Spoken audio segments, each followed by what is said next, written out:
इतने कपड़े पैक कर लिए थे मानो वो सप्ताह भर कहीं छुट्टी मनाने जा रहे थे। विजय और संगीता दोनों की शादी को 4 महीने बीत चुके थे, परंतु काम में दोनों इतने व्यस्त थे कि हनीमून पर नहीं जा पाए। समय हाथ में बहुत कम था, इसलिए विजय ने दिल्ली शहर से थोड़ी दूरी पर एक रिजॉर्ट में बुकिंग कराई ताकि आने जाने में समय बर्बाद नहीं होगा।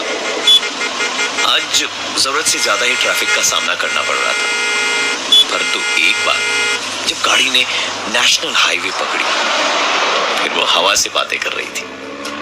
गाड़ी के अंदर हीटर होने के कारण दोनों को बाहर पड़ रही ठंड का कोई अंदाजा ही नहीं था। गाड़ी की रफ्तार उस हाईवे पर अचानक से धीमी पड़ गई। विजय के एक्सीलरेटर दबाने के बावजूद गाड़ी की रफ्तार में कोई बदलाव नहीं आया और गाड़ी बंद पड़ गई। गाड़ी का दरवाजा खोल जैसे ही विजय ने बाहर कदम रखा, उसे बाहर पड़ रही कड़ाके की ठंड का एहसास हुआ।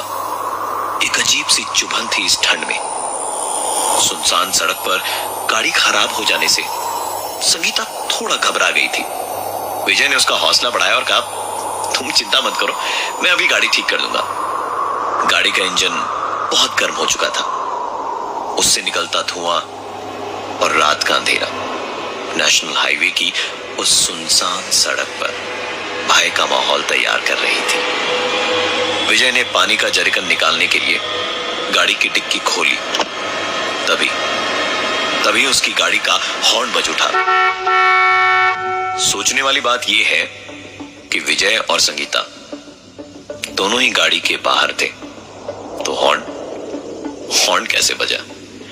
गाड़ी खराब हो गई थी, इसलिए इसे ज्यादा तवज्जो ना देते हुए विजय ने कार्बोरेटर में पानी डाला और करीबन 10 मिनट बाद विजय ने गाड़ी शुरू करी। गाड़ी शुरू हुई और साथ ही शीशे पर एक दस्तक। शीशा नीचे किया तो एक लड़की थी वहां जो कह रही थी, विजय मेरे पीछे कुछ गुंडे पड़े हैं जो मुझे मारना चाहते हैं, मुझे प्लीज अपने साथ ले चलिए और आगे कहीं भी बीच रास्ते में उतार दीजिएगा। विजय और संगीता ने उसे लिफ्ट तो दे दी, पर 5 मिनट ही बीते होंगे कि संगीता के दिमाग में एक सवाल उठा कि कैसे एक अनजान लड़की उसके पति का नाम लेते हुए कहती है कि विजय विजय विजय मेरे पीछे कुछ गुंडे पड़े हैं। डरी हुई संगीता ने जैसे ही पीछे मुड़कर देखा तो उसे अपनी आंखों पर यकीन नहीं हो रहा था।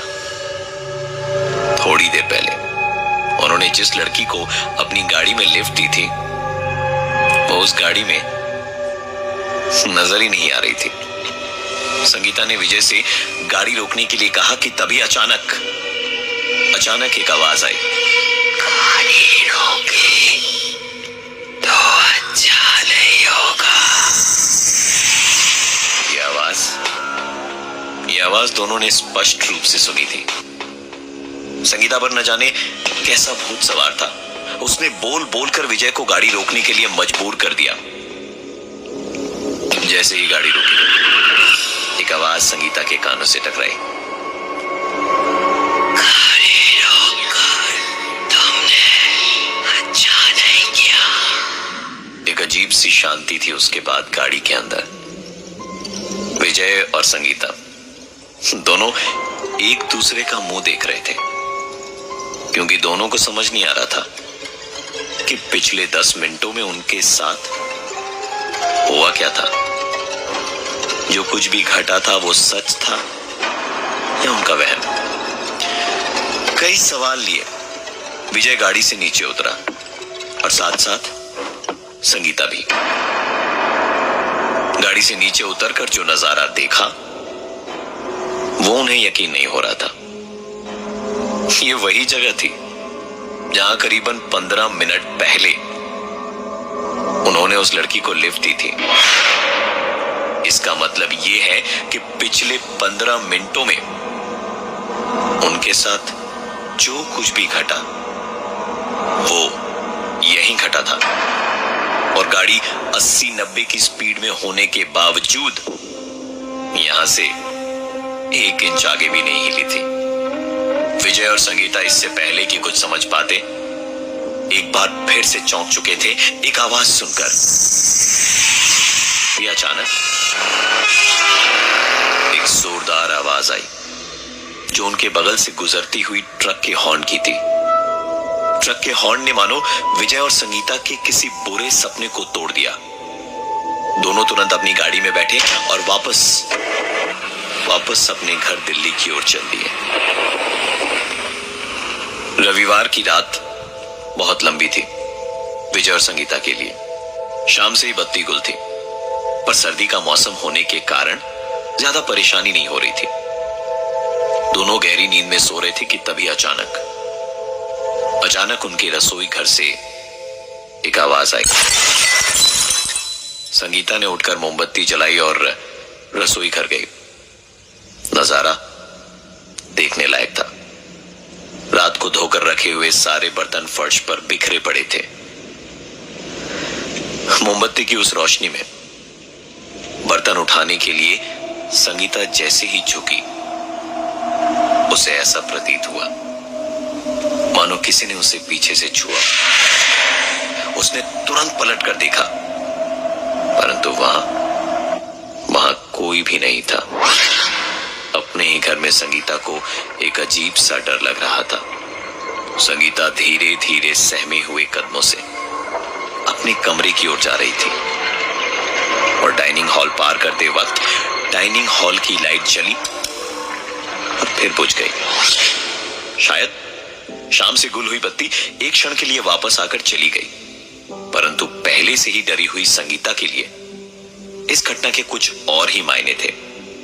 उसने कमरे में प्रवेश कर मोमबत्ती बुझाई और सोने का प्रयास करने लगी।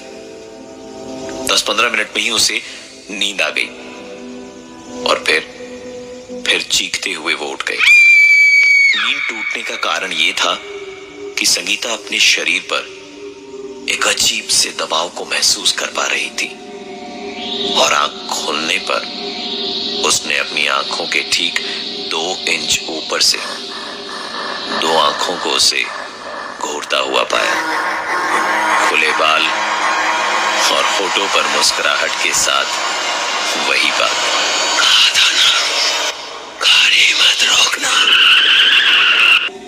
संगीता को वो औरत दिन रात घर में या बाहर कहीं भी दिखाई देती और परेशान करती। तंग आकर दोनों ने घर बदल लिया और घर बदलते साथ ही ये सारी घटनाएं उन दोनों के साथ बंद हो गईं। इन सारी बातों को 2 साल हो गए थे। संगीता और विजय का अब 1 साल का बेटा भी था। एक दिन ब्रेकफास्ट टेबल पर विजय बैठा था तो संगीता ने कहा, अरे वाह, आज तो कमाल ही हो गया। आज लाड साहब खुद ही तैयार होकर बैठ गए, मुझे कपड़े भी नहीं निकाल के देने पड़े। विजय ने हंसते हंसते कहा, हाँ, तुमने नहीं किया तो क्या गाड़ी वाली भूतनी ने करके दे दिया। इसके पहले कि संगीता विजय की इन बातों पर रिएक्ट करती, कमरे से उसके बच्चे की जोर जोर से रोने की आवाज आने लगी। विजय ने अंदर जाकर देखा तो पाया कि उसका बेटा बिस्तर पर लेटा रो रहा था। उसने चिल्लाते हुए संगीता को आवाज लगाई और फिर कहा कि तुम इतनी लापरवाह कैसे हो सकती हो कि बच्चे को पालने की जगह बेड पर सुला दिया। संगीता ने कहा, पर मैं तो उसे पालने में ही सुला कर गई थी। सुनकर विजय ने कहा, तो क्या उस गाड़ी वाली भूतनी ने उसे यहां सुला दिया। बात आई गई हो गई। रात का समय था। संगीता बिस्तर पर लेटे लेटे अपने बाएं हाथ से अपने बेटे के पालने को झुला रही थी। तभी अचानक अंधेरे में उस पालने को दूसरी तरफ से भी कोई खींचने लगा। अंधेरे में संगीता ने अपनी गर्दन बाईं तरफ घुमाई तो वहां उसे कुछ भी दिखाई नहीं दिया, परंतु इस वक्त उसके दाएं कंधे पर कोई अपनी सांसें छोड़ रहा था। पलट कर देखा तो वही मुस्कुराता हुआ चेहरा और फिर से वही बात, कहा था ना, गाड़ी मत